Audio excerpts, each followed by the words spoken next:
One-hand solitaire is my favorite solitaire game. I'm something of a solitaire connoisseur. It was taught to me by a friend of mine in my childhood. It's my favorite because it takes place entirely within the hand, so it doesn't require like a table or space. All it requires is two hands free. I like to do it with my Art Nouveau tarot deck because I like things to be pretty. I'm not into tarot, it's kind of too woo-woo, new agey for me, but I love the art.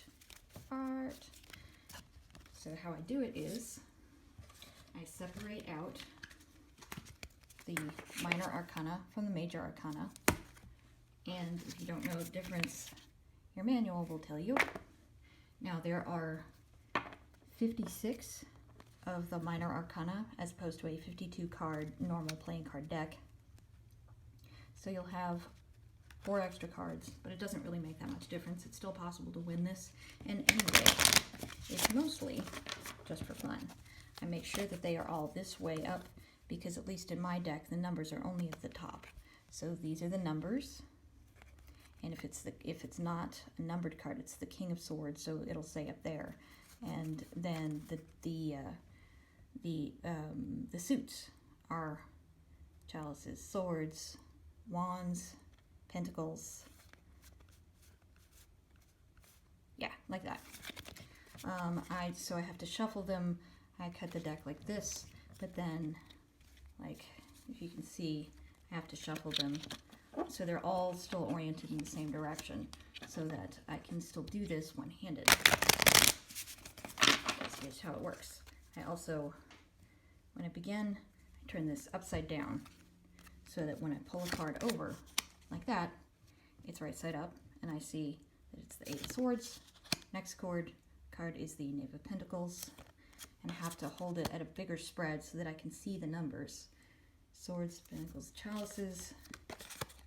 This is the 4th one. So when the suit is matching, swords, swords, you can discard the middle 2 cards and then bring those together.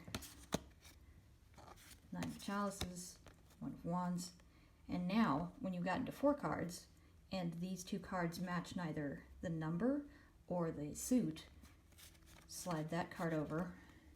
So you'll always only have 4 cards showing, and you check the suit and the number.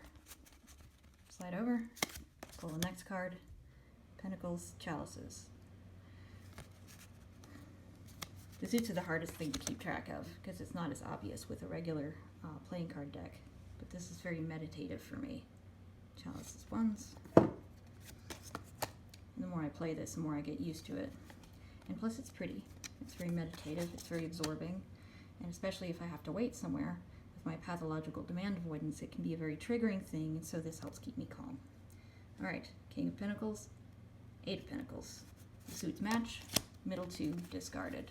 And then at that point, it spreads back this way. And then, because the 2 in the middle were discarded, I have to check these 2. 1 of Wands, 8 of Pentacles. Alright.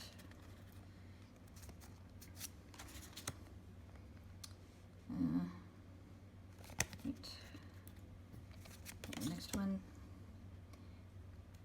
3 of Pentacles, King of Pentacles, discard the middle 2. And they don't match, so Queen of Swords, 6 of Pentacles, 7 of Wands, King of Pentacles, 5. This is not the best angle to be doing this at, to be demonstrating this. I'm trying to get to a point where you can match the numbers, because it's different if it's the same number. Same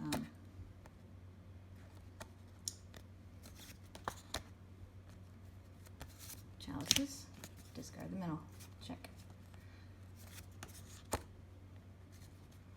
Anyway, the art is so pretty. I love every card in this deck. The minor or the major arcana are even more just gorgeous. Today, no, 7, 9. Okay. Chalices. That's okay. There we go. So we've got the Five of Pentacles and the Five of Wands. When the cards, when both of those match, then you discard all five. So those are the only two things you're looking for, is you match either the suits, in which case you discard the two middle, or if you match the numbers or the rank, then you discard all four. And that's it, really. That's how you play. And because they're so pretty, I don't mind when I lose, because I've enjoyed playing it. And that's really been the secret to me of any game that I play. That, and I hate to lose more than I like to win, so I tend to play only games where there is no losing, or there's no losing to someone else, or I enjoy it so much that it doesn't really matter, because it's just sort of a meditative practice here.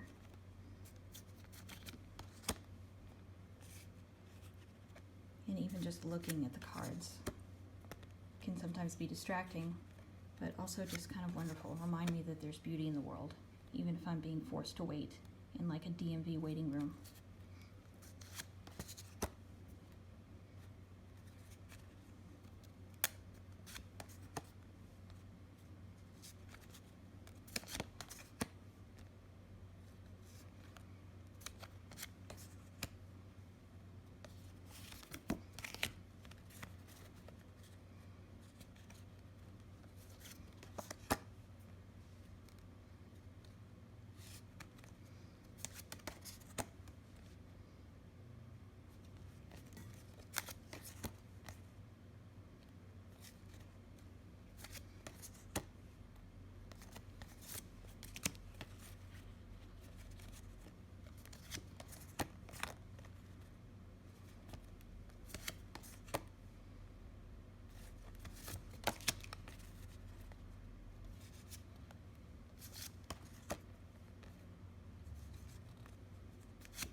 And as I said, you can play this with any normal playing card deck, which is how I learned it.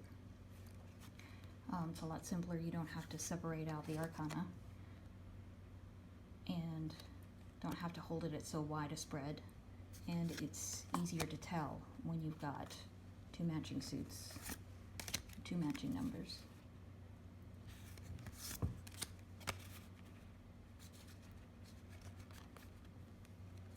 Not as pretty though. Definitely not as soothing to me.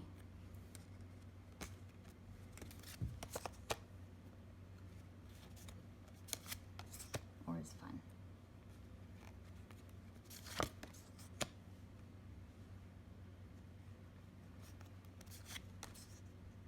And there we go, reached the end. So I did not win, but I had fun. And this looks like something you might enjoy, either with a deck like this one, or a regular deck. I hope you enjoyed learning about my favorite solitaire game.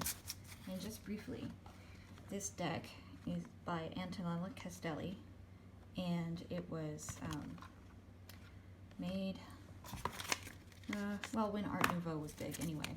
And I'm going to show you briefly the major arcana, because these are fun. The Hermit, the High Priestess, the Sun, Le Soleil, and it's in 4 different languages. The Hierophant. Death is my favorite. Look at that shit. Look at her. Look. Isn't that awesome? God, I love her so much. This is what sold me on the deck. Emperor, Lover, Stars, Judgment, La Lune, Le Monde, the world, Strength, La Force, the Chariot, Shaw, the Tower, La Tour, Lightning Strikes, maybe once, maybe twice. He deals the cards as a meditation, the sacred geometry of chance. The fool, the holy fool, le fou, le diable. Please allow me to introduce myself. La Temperance, the Hanged Man. Back to the Hermit. And that's it.